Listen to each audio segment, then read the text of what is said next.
معاف کر دیتا ہے، جس کی وجہ سے بارش نہیں ہو رہی اس کی وجہ سے بارش برسا دیتا ہے۔ دوسری وجہ بندہ کہتا ہے ابھی ٹائم باقی ہے، لمبی امید، ابھی تو زندگی پڑی ہے۔ نہیں، کوئی پتہ نہیں ہے آپ کے رشتہ داروں میں کوئی جوان نہیں مرا، آپ کے محلے میں، آپ کے شہر میں کسی جوان کی موت نہیں ہوئی؟ صبح گھر والوں کو کہہ کر گیا دوپہر کو کھانے میں یہ بنانا آ کر کھاؤں گا، اور وہ نہیں آیا، اس کی لاش آئی، اس کا لاشا آیا، اس کا جنازہ آیا۔ کیا یہ سب کے ساتھ ہو سکتا ہے؟ میرے ساتھ نہیں؟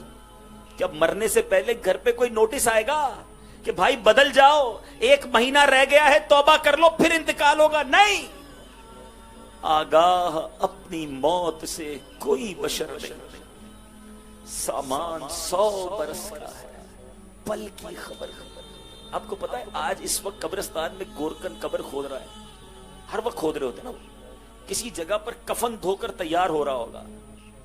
آپ کو پتا ہے جس کے لیے قبر کھودی جا رہی ہے نا اس وقت، جی ہاں ابھی قبرستان میں جو قبر کھودی جا رہی ہوگی وہ کسی زندہ کے لیے کھودی جا رہی ہے جس کو تھوڑی دیر بعد مرنا ہے۔ ابھی جو کفن تیار ہو رہا ہے، دھل رہا ہے، طے کیا جا رہا ہے، پلاسٹک کی تھیلی میں ڈالا جا رہا ہوگا کسی بھی دکان پر، وہ کسی زندہ شخص کے لیے کیا جا رہا ہے جس کو اب سے کچھ منٹ کے بعد مرنا ہے۔ غوث پاک بھی فرماتے ہیں نا، جس کا مضمون ہے کہ کئی کفن دھل کر تیار ہوتے ہیں مگر ان کفن کو پہننے والے بازاروں میں خوشیاں منا رہے ہوتے ہیں۔ کئی قبریں خود کر تیار ہیں مگر ان کے اندر جانے والے اپنے گھروں کو تعمیر کرنے میں مصروف ہیں۔ کب کریں گے تیاری؟ سمجھو میرے میٹھے اسلامی بھائیو، یہی تو شیطان کا وار ہے۔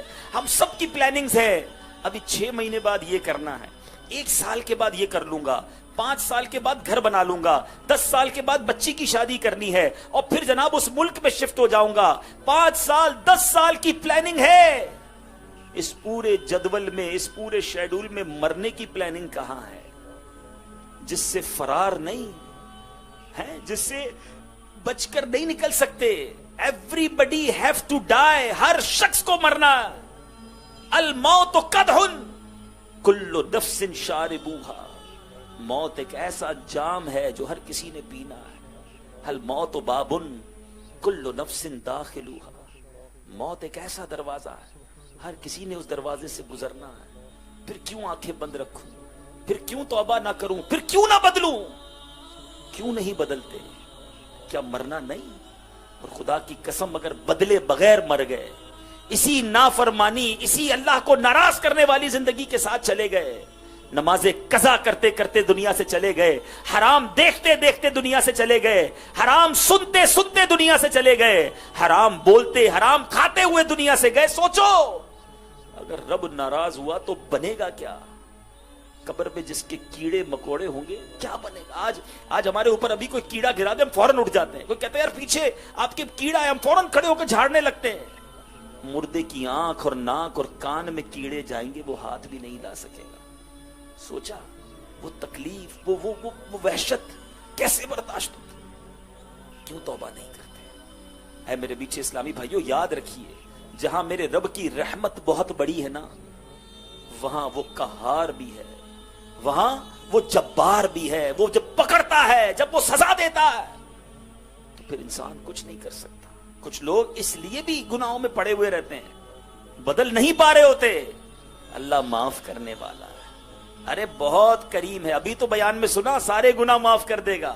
شیطان ہے نا، کہیں نہ کہیں اٹکا دیتا ہے، کوئی نہ کوئی سوئی اٹکا دیتا ہے۔ کسی کو رحمت کے آسرے پر گناہ کراتا ہے، کسی کو مایوس کر کے گناہ کرواتا ہے، کسی کو لمبی امیدیں دلا کر گناہ کرواتا ہے، اور کسی کو جناب کہتا ہے ابھی تو تھوڑے دنوں بعد ایسا کر لیں گے۔ نہیں، ابھی رائٹ اوے، آج بدلنا ہے۔ اللہ معاف کرنے والا ضرور ہے مگر جب وہ غضب فرماتا ہے، جب وہ پکڑ فرماتا ہے، کیونکہ جہنم بھی تو اسی نے بنائی ہے نا۔ سارے مسلمان یقیناً جنت میں جائیں گے لیکن سب سے پہلا مرحلہ تو ایمان لے کر قبر میں جانا ہے نا۔ گناہ کرتے رہے کرتے رہے کرتے رہے، اور اگر اللہ نہ کرے مرنے سے پہلے ایمان ہی لے لیا گیا تو پھر کدھر جاؤ؟ میں آپ کو نبی پاک کی ایک حدیث سنانے جا رہا ہوں۔ حدیث پاک کا مضمون ہے کہ بندے، انسان 4 قسموں پر رہتے ہیں، 4 طریقے پر رہتے ہیں۔ نمبر 1، کچھ لوگ غیر مسلم ہی پیدا ہوتے ہیں، کفر والی زندگی گزارتے ہیں، اور ان کا خاتمہ کفر پر ہی ہو جاتا ہے۔ کروڑوں ایسے لوگ ہیں جو ایسے ہی رہتے ہیں، جو غیر مسلم پیدا ہوئے غیر مسلم ہی مر گئے۔ دوسری قسم آقا فرماتے ہیں کچھ لوگ وہ ہوتے ہیں جو مسلمان پیدا ہوتے ہیں، اسلامی زندگی ہی گزارتے ہیں اور مسلمان ہی مر جاتے ہیں۔ ہم اللہ سے دعا کرتے ہیں یا اللہ ان لوگوں میں ہمیں شامل فرما دے۔ ہم مسلمان پیدا ہوئے ہیں، ایمان والی زندگی گزار رہے ہیں، مولا ایمان والی موت عطا کرنا۔ لیکن جو تیسری اور چوتھی قسم میں سنو، آقا فرماتے ہیں کچھ لوگ کفر پر پیدا ہوتے ہیں، کفر والی زندگی گزارتے ہیں، مگر ان کا خاتمہ ایمان پر ہوتا ہے۔ ایسا بہت سارا آپ نے دیکھا ہوگا، کئی غیر مسلم مسلمان ہو جاتے ہیں، ان کے نصیب میں ایمان والی موت ہوتی ہے۔ مجھ سے ایک واقعہ نہیں بھولتا، ہانگ کانگ میں ہمارے کچھ مبلغین دعوت اسلامی ہاسپٹل گئے ایک مریض اسلامی بھائی کی عیادت کرنے۔ جب عیادت سے فارغ ہوئے تو برابر والے بستر پر ایک 70 سال کے قریب بوڑھا غیر مسلم لیٹا ہوا تھا۔ وہ بڑے عجیب طریقے سے دیکھ رہا تھا، سر پر امامہ، چہرے پر داڑھی، یہ کون لوگ ہیں؟ اشارہ کیا، اسلامی بھائی اس کے قریب گئے، اس نے کہا آپ لوگ کون ہیں؟ اور اس نے کہا مسلمان ہیں۔ تھوڑی دیر بات ہوئی، اسلام کی دعوت پیش کی، اس کو اسلام اتنا پسند آیا کہ اس نے کلمہ بستر پر پڑھ لیا۔ 70 سال کی عمر میں غیر مسلم نے کلمہ پڑھ لیا۔ اور مزید دل ہلا دینے والی بات سنو کہ کچھ ہی گھنٹوں کے بعد اس کا انتقال ہو گیا۔ اس کے نصیب میں ایمان تھا، اسلامی بھائی ہاسپٹل پہنچ کر کلمہ پڑھا کر آئے۔ مگر اب چوتھی قسم سنو اور لرز جاؤ۔ پیارے آقا فرماتے کچھ لوگ مسلمان پیدا ہوتے ہیں، اسلام والی زندگی گزارتے ہیں، مگر ان کا خاتمہ کفر پر ہوتا ہے۔ کیا ہمارے پاس گارنٹی ہے کہ ہم ایمان سلامت لے کر جائیں گے؟ اے قادریوں، اے غوث پاک سے محبت کرنے والوں، 11ویں منانے والوں، سنو، پیران پیر، پیر دستگیر، روشن ضمیر، کتب ربانی، محبوب سبحانی حضرت شیخ عبد القادر جیلانی فرمایا کرتے، کتنا بڑا مرتبہ۔ علماء کہتے آج بھی کسی کو ولایت ملتی ہے تو غوث پاک کے در سے ملتی ہے۔ مگر غوث پاک فرمایا کرتے، لوگ کہہ رہے ہیں آج عید کا دن ہے، عید کا دن ہے۔ عبد القادر کے لیے عید کا دن وہ ہوگا جب اپنا ایمان سلامت لے کر دنیا سے چلا جائے۔ پیرانے پیر ایمان کی فکر کریں، اور ہم گناہگار کو کوئی ٹینشن نہ ہو کہ مروں گا کیسے، ایمان سلامت ہوگا کہ نہیں۔ آپ کو معلوم ہے نبی پاک کی ایک مشہور دعا، پیارے آقا وہ ہیں جن کے دل اقدس کی، آپ کے پاکیزہ منور دل کی برکت سے ہمارے دلوں کو ایمان ملا ہے۔ مگر آپ کیا دعا کرتے؟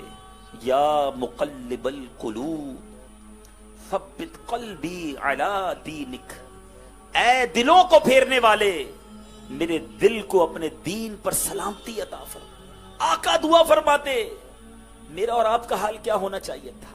ہمیں تو فکر ہی نہیں ہے۔ کوئی ایسا ہے کہ جو ڈاکٹر کے پاس لوگ جاتے ہیں، کہتے ہیں ڈاکٹر صاحب نیند نہیں آتی، کاروبار کی ٹینشن بہت ہے، بلڈ پریشر ہائی ہو گیا ہے، سوچ کے بچوں کا کیا ہوگا، شوگر ہو گئی مجھے فلاں ٹینشن میں، کاروبار کے ٹینشن میں۔ ارے کوئی ایک ایسا ہے جو جائے کسی کے پاس کہے کئی دنوں سے سویا نہیں ہوں کہ ایمان پر موت آئے گی کہ نہیں آئے گی، مجھے چین نہیں آ رہا اپنے بستر پر کہ جس نرم بستر پر سویا ہوں یہ تو نرم ہے، قبر پہ جاؤں گا وہ نرم ہوگی کہ نہیں، وہ کشادہ ہوگی کہ نہیں، وہ وسیع ہوگی کہ نہیں۔ آج میں نے اپنے کمرے میں چپکلی دیکھی تو ڈر گیا کہ ایک چپکلی دیکھی تو نیند نہیں آئی، اگر قبر سانپ اور بچھوؤں سے بھر گئی تو میرا کیا ہوگا۔ بڑی سردی تھی، کمرے میں ہیٹر نہ چلا تو نیند نہیں آئی، گرمیوں میں لائٹ نہیں تھی تو نیند نہیں آئی۔ کبھی اس ایک رات ہم نے سوچا کہ آج پنکھا بند ہوا میری آنکھ کھل گئی، قبر میں آگ بھڑکا دی گئی تو میرا کیا بنے گا۔ سوچو، آج دل گھبراتا ہے تو بیوی ہے، بچے ہیں، ماں باپ ہیں، فون کروں تو دوست آ جاتے ہیں۔ قبر میں دل گھبرایا تو کون آئے گا، میرا دل کون بہلائے گا۔ سوچو، اس دن کی تیاری کرو، اس دن کوئی ساتھ نہیں ہوگا میٹھے اسلامی بھائیوں، میں ہوں گا، میرے اعمال ہوں گے۔ اگر گناہ نافرمانیاں ہی کی ہوگی تو کیا کروں گا قبر میں؟ کچھ تو لے جاؤ ساتھ، نیکیاں کرنی ہے، کچھ تیاری کرنی ہے، قبر کو روشن کرنے کا سامان کرنا ہے۔ آؤ میٹھے اسلامی بھائیوں، یہ دعوت اسلامی کا مدنی ماحول بڑا پیارا مدنی ماحول ہے۔ یہ ماحول ہمیں یہ بھی سکھاتا ہے کہ کاروبار کیسے کرنا ہے، یہ مدنی ماحول یہ بھی سکھاتا ہے کہ فیملی کے ساتھ کیسے رہنا ہے، یہ مدنی ماحول ہمیں پڑوسیوں کے ساتھ کیسے رہنا ہے یہ بھی سکھاتا ہے، اپنے ملک اپنے شہر میں اچھا شہری کیسے بننا یہ بھی سکھاتا ہے۔ ساتھ ساتھ یہ بھی سکھاتا ہے کہ مرنے کی تیاری کیسے کرنی ہے، اپنا زادے راہ کیا تیار کرنا ہے، لے کر کیا جانا ہے۔ اے میرے بیچے اسلامی بھائیوں، خالی ہاتھ نہیں جانا۔ ایک بات آج طے کر لو، میں نے دنیا سے خالی ہاتھ نہیں جانا، میں نے نیکیاں لے کر جانا ہے، میں نے ایمان لے کر جانا ہے، نبی پاک کی محبت دل میں لے کر جانی ہے۔ یہ گناہوں بھری زندگی اب مجھے چھوڑنی ہے، اب مجھے بدلنا ہے۔